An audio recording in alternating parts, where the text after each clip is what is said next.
और कहानियों में बहुत सारे सकारात्मक बात हमें मिलता है। अगर उस सकारात्मक बात को हम जीवन में पूंजी करें तो वो हमें एक सकारात्मक जीवन दे सकता है और उसी से ही हम अपना ज्ञान बढ़ा सकते हैं।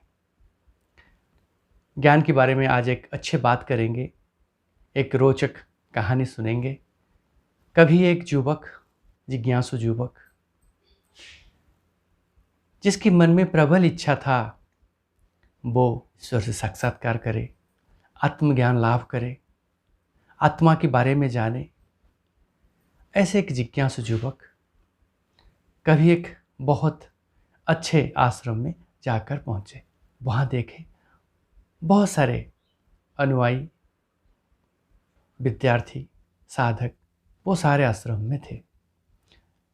ये जिज्ञासु युवक जब जाकर आश्रम में पहुँचे तो बैठे हुए गुरुजी को प्रणाम किया और अपनी जो मनीषा था, हमारे मन में जो इच्छा था, वो गुरु के सामने, उस संत के सामने प्रकाश की। मैं आत्मज्ञान से ज्ञानी होना चाहता हूँ, आत्मज्ञान प्राप्त करना चाहता हूँ, मेरा मार्गदर्शन कीजिए। गुरु थोड़ा सा मुस्कुराए और बोले, बहुत अच्छी बात है, मैं जिस तरह आत्मज्ञान प्राप्त किया हूँ उसी के मार्ग बताता हूँ, आप उसी पे कार्य करिए। गुरु माध्यम बताया कि मैं रोज़ ध्यान में बैठता हूँ, ऐसे शांत बैठा रहता हूँ और उसी में ध्यान लगाकर मैंने आत्मज्ञान प्राप्त किया है, सिद्धि प्राप्त किया है। ये जो जिज्ञासु युवक थे, इसी सूत्र का, इसी बात का उन्होंने पालन करने की मन में सोचा और ध्यान में बैठना शुरू किए। अनेक दिन जाने के बाद उन्हें कुछ लाभ नहीं हुआ। बाकी सारे जो साधक थे, विद्यार्थी थे, उन्हीं से थोड़ा बात किया। बोले, मैं तो इतना दिन से बैठ रहा हूँ, मुझे कुछ ज्ञान प्राप्त नहीं हो रहा है। उनमें से एक पास साधक और विद्यार्थी बोले, गुरु तो ऐसे ही करके बैठ बैठ कर उनको आत्मज्ञान और सिद्धि लाभ हुआ। हम लोग भी ऐसे करते हैं, लेकिन आज तक हमको आत्मज्ञान या सिद्धि प्राप्त नहीं हुआ है। इनके मन में थोड़ा सा संदेह पैदा हुआ। सोचे शायद गुरुजी मुझे सही मार्ग नहीं बता रहे हैं। तो फिर जाके वो जो गुरुजी थे, वो संत थे, उन्हीं के पास जाकर उनको पूछे, गुरुजी आपने जिस मार्ग बताया उस मार्ग में मैं अनेक दिन से बैठ रहा हूँ, लेकिन मुझे आत्मज्ञान प्राप्त नहीं हो रहा है, मुझे सिद्धि प्राप्त नहीं हो रही है। गुरुजी बोले, किसी भी कार्य को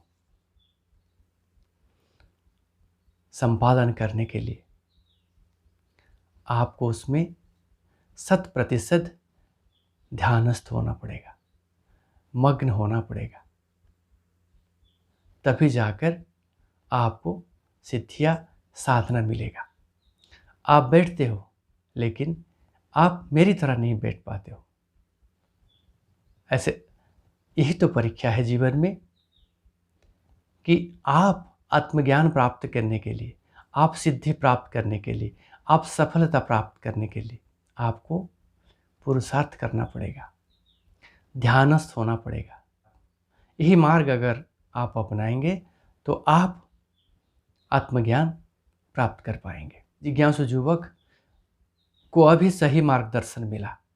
उन्होंने फिर जाकर साधना में बैठे। इस कहानी का भावार्थ ये है, हम जीवन में जो भी कार्य करते हैं, अगर उस कार्य को हम एकदम ध्यानस्थ होकर, उसमें डूबकर, मग्न होकर, संलग्न होकर अगर हम करें और उसके लिए कठोर पुरुषार्थ रखें, तभी जाके हमको आत्मज्ञान या सिद्धि प्राप्त होता है। यही अनुमान जिज्ञासु युवक गुरु के बातों से लगाए। आज के लिए इतना। नमस्कार।